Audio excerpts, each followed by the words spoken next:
Hello friends, அசத்தலான ஆணி மாதம் என்ன சொல்கிறது? முதலில் பலன்களை பார்ப்போம், பிறகு கிரக நிலைகளில் உள்ள மாற்றங்களை எடுத்துக்கொள்வோம். ரிஷபராசிக்கு உண்டான பலன்களை இப்பொழுது விளக்கமாக பார்ப்போம்.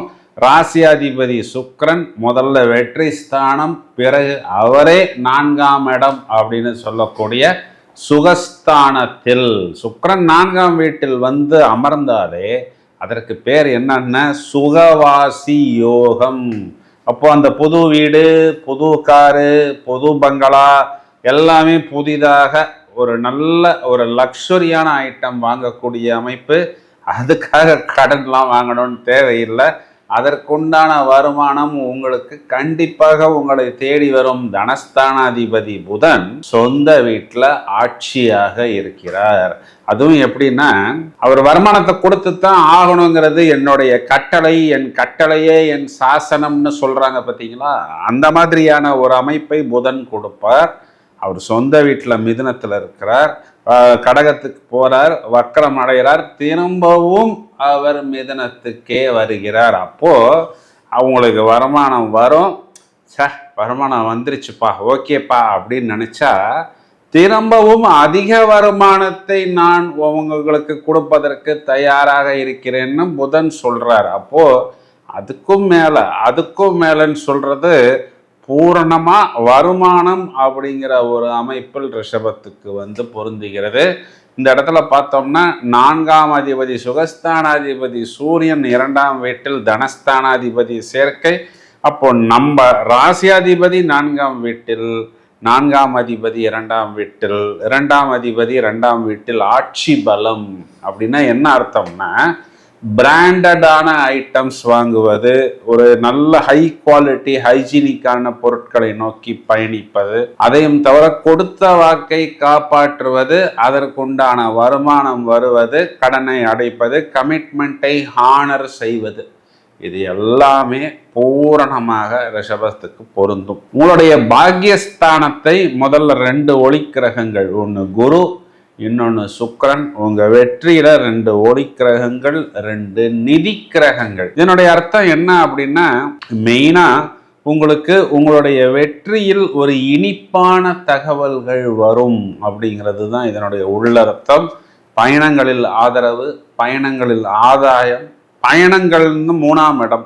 அதில் நிறைய புது ஃப்ரெண்ட்ஸு, புது பாய் ஃப்ரெண்டு, கேர்ள் ஃப்ரெண்டு, திருமணம் ஆனவர்களுக்கு, ஆகாதவர்களுக்கு எல்லாமே இந்த இடத்தில் வரும். தேவையான நல்ல விஷயங்களை மட்டும் நீங்கள் எடுத்துக்கொள்ளுங்கள். 4ஆம் வீட்டில் இருக்கக்கூடிய கேது ராசியாதிபதி சுக்கிரனுடன் சேருவதனால் பெருசா ஒரு பாதிப்பு அந்த மாதிரி எதுவும் இல்லை. சிலருக்கு சின்ன சின்ன அலர்ஜிக் இன்ஃபெக்ஷன்ஸ் அப்படிங்கிறது ஏற்படும். மேலும் உங்களுக்கு 10ஆம் இடம் தொழில் ஸ்தானத்தில் ராகு. மெயினாக இந்த தொழிலில் இருப்பவங்க, ஏஐயில் இருக்கிறவங்க, டிஜிட்டல் டெக்னாலஜியில் இருக்கிறவங்க, நவீன தொழில்நுட்பத்தில் இருக்கக்கூடிய நபர்கள் எதுவாக இருந்தாலும் தாறுமாறாக தொழில் நடக்கும். அதாவது அந்த கிளைண்ட் நம்மளுடைய கிளைண்டாகவே இருக்க மாட்டார். பக்கத்தில் இருக்கக்கூடிய ஆஃபீஸை நோக்கி வந்திருப்பார்கள். அந்த ஆஃபீஸ் பூட்டி இருந்திருக்கும், இல்லை அந்த ஆஃபீஸில் கஸ்டமர் கேர் இல்லாமல் போயிருந்திருக்கும்.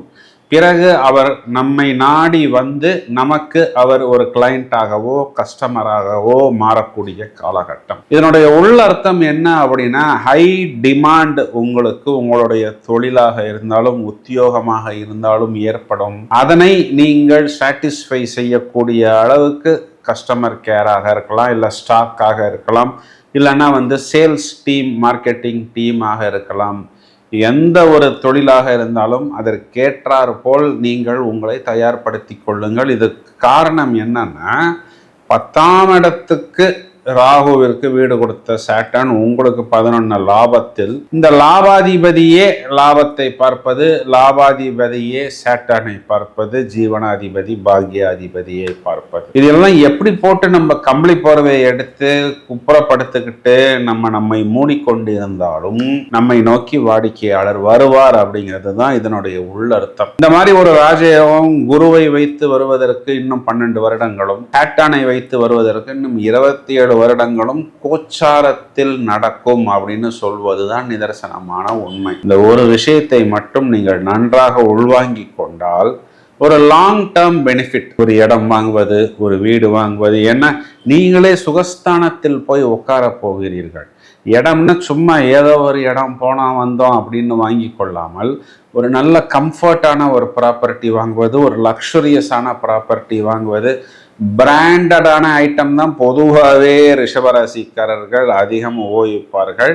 இன்னும் நல்ல அபிவிருத்தியான விஷயங்களை எடுத்துக்கொள்ளக்கூடிய அமைப்பெல்லாம் வரிசை ஏற்படக்கூடிய காலம். இதெல்லாமே ரிஷபராசிக்கு பெரிய பிளஸ். உங்களுடைய தம்பிக்கோ தங்கைக்கோ சுப நிகழ்வுகள் நடக்கும். அது வேலை வாய்ப்பாக இருந்தாலும், திருமணமாக இருந்தாலும், வெளிநாட்டு பயணமாக இருந்தாலும், உத்தியோகமாக இருந்தாலும் இனிப்பு உங்களுடைய வீட்டில் பரிமாறப்படும். இதெல்லாமே உங்களுடைய பிளஸ் பாயிண்ட்ஸ். மைனஸ் பாயிண்ட் அதையும் சொல்லணுமே. இப்போ இதனால் வரை செவ்வாய் 12ஆம் வீட்டில் இருந்தார். இந்த செவ்வாய்ங்கிறவர் யாரு? கலத்திரக்காரகன். அப்போ உங்களுடைய ஹஸ்பண்டை, உங்களுடைய ஒய்ஃபை குறிகாட்டக்கூடியவர் செவ்வாய். அப்போ அவர் இது நாள் வரை கொஞ்சம் செலவு செய்தார். யார் செலவு பண்ணினார்னா உங்க லைஃப் பார்ட்னர் செலவு பண்ணினார்.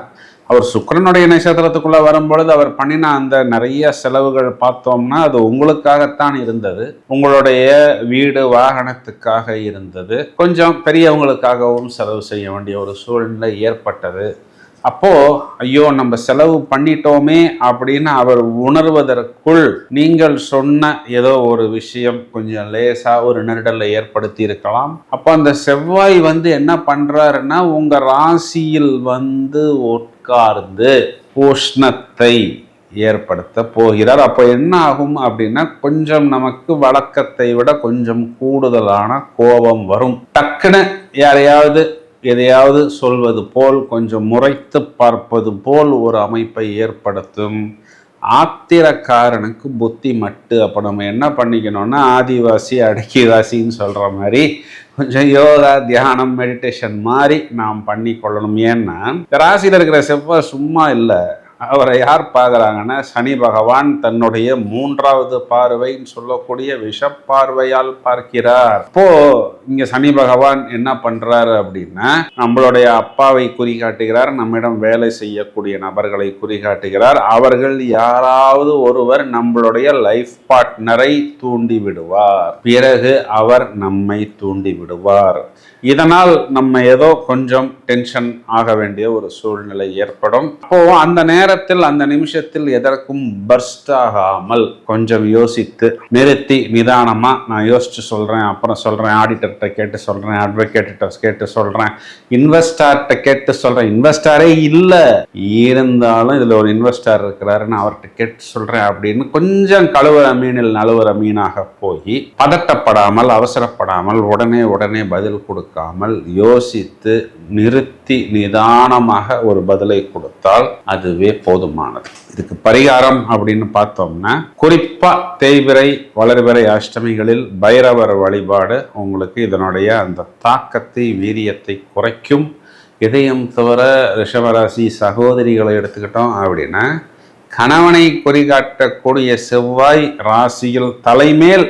இப்போ என் கணவர் என்னோட டைம் ஸ்பெண்ட் பண்ணுறதில்ல, என் கூட பேசுறதில்லை, அவர் அப்படியே பறந்துக்கிட்டே இருக்கிறாரு, காலில் சக்கரத்தை சுற்றி கட்டிக்கிட்டு இருக்கிறாரு அப்படின்லாம் யாரெல்லாம் இது நாள் வரை வருத்தப்பட்டார்களோ இனிமே உங்கள் கணவர் உங்கள் தலைமேல் உட்கார போகிறார், உங்களுடன் தான் இருக்க போகிறார்.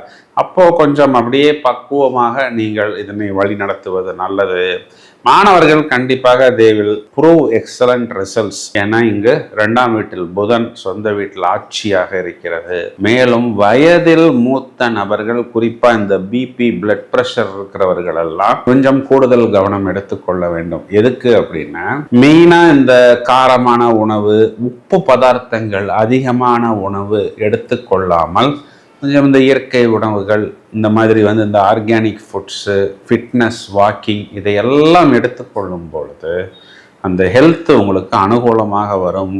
வாய்ப்பு கிடைக்கும் பொழுது உங்களுடைய ஜென்ம நட்சத்திரம் இல்லைன்னா அந்த நட்சத்திரத்துக்கு 2வது நட்சத்திரம் வரக்கூடிய நாட்களில் உங்கள் வீட்டுக்கு பக்கத்தில் இருக்கக்கூடிய பிரதான முருகன் கோயில், என்ன முருகன் கோயிலாக இருந்தாலும் சரி, இல்லை செவ்வாய்க்கிழமைகளில் போய் அர்ச்சனை, அன்னதானம், அபிஷேகம், அலங்காரம் என்ன செய்ய முடியுமோ உங்களால் முடிந்த பங்களிப்பு, பிரார்த்தனை, பக்தி, அந்த இடத்தில் ஒரு 1/2 மணி நேரம் அமர்ந்து நீங்கள் கொஞ்சம் உங்களுக்கு தெரிந்த மந்திரங்களை ஜபம் செய்வது, இவை அனைத்தும் இந்த வீரியத்தை கண்டிப்பாக குறைக்கும் அப்படின்னு கேரண்டியாக சொல்ல முடியும். இப்பொழுது நாம் இவ்வளவு நேரம் பார்த்த இந்த பலன்களுக்கான கிரக நிலைகளை எடுத்துக்கொண்டால், ஆணி மாதம் அதாவது ஜூன் 15 சூரியன் என்ற கிரகம் மிதுனராசி மண்டலத்துக்குள் நுழைகிறார். ஜூன் மாதம் 21ஆம் தேதி செவ்வாய் என்ற கிரகம் மேஷத்திலிருந்து ரிஷபத்துக்கு சஞ்சாரம் செய்ய இருக்கிறார். ஜூலை மாதம் 1ஆம் தேதி புதன் அப்படிங்கிற கிரகம்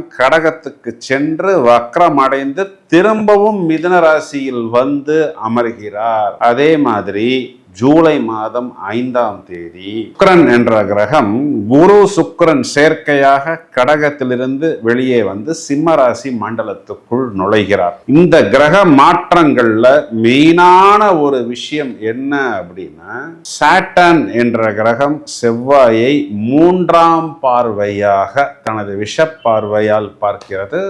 சாட்டர்ன் என்ற கிரகத்தின் 10வது பார்வையும் செவ்வாய் என்ற கிரகத்தின் 8வது பார்வையும் தனுர் ராசி மண்டலத்தின் மேல் வந்து விழப்போகிறது. இது ரெண்டுமே விஷ பார்வை தான். சார், நீங்க சொன்னது எல்லாமே நன்றாக இருந்தது, இன்னும் கொஞ்சம் சொல்லுங்களேன் என்றால், இந்த சனி செவ்வாய் பார்வை என்ன செய்ய போகிறது என்பது வழக்கம் போல் 12 ராசிகளுக்கும் பட்டையை கலப்புவதற்கு, புட்டு புட்டு வைப்பதற்கு நாங்கள் தயாராக இருக்கிறோம். அதற்கான காணொளிகளும் தயாராகி கொண்டிருக்கிறது. தொடர்ந்து இணைப்பில் இருங்கள். இந்த பதிவை உங்களது நண்பர்களுக்கும் உறவினர்களுக்கும் ஷேர் செய்யுங்கள். வாழ்த்துக்கள். Thank you friends.